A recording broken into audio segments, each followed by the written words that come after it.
Robert Donovan, BT-3. USS Liberty was shot, okay? We responded to that. It was in the Mediterranean. We were in the Med, and I think they were located,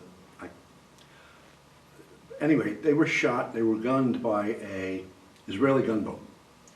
And they shot shots across the bow, and I think 11 people were injured. 3 killed, 11 so on and so forth. And we were in the Med, and the Med had access to that area, but we went to general quarters and we started steaming full ahead. We were going to respond, and we were ready to go. I mean, even my shipmates, everybody was ready to go. We got our stuff together, got our mindset right.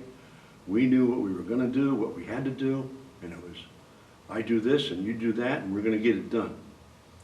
But anyway, after about, I'm saying 5 hours, I'm sure there was communications back and forth to Washington, and so on and so forth. And that's at that time the Israelis apologized.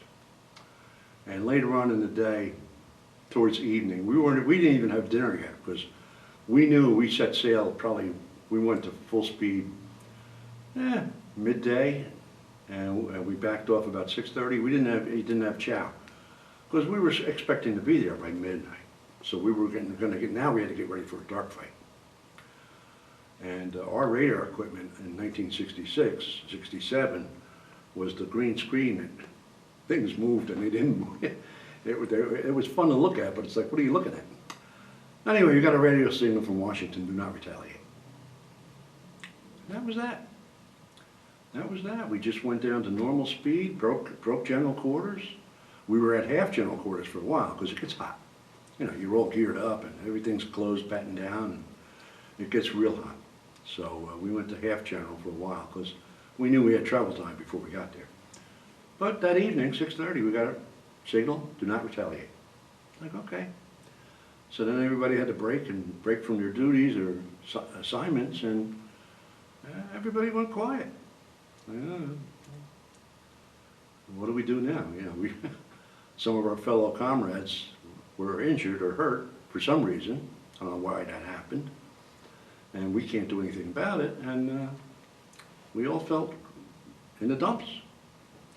I mean, it could have been a lot worse. I mean, we could have got there and had big firefights and so on, and maybe another ship would have came later, or who knows what injuries we could have come across. But when we got called down, told stand down, we all felt in the dumps. Just one of those things.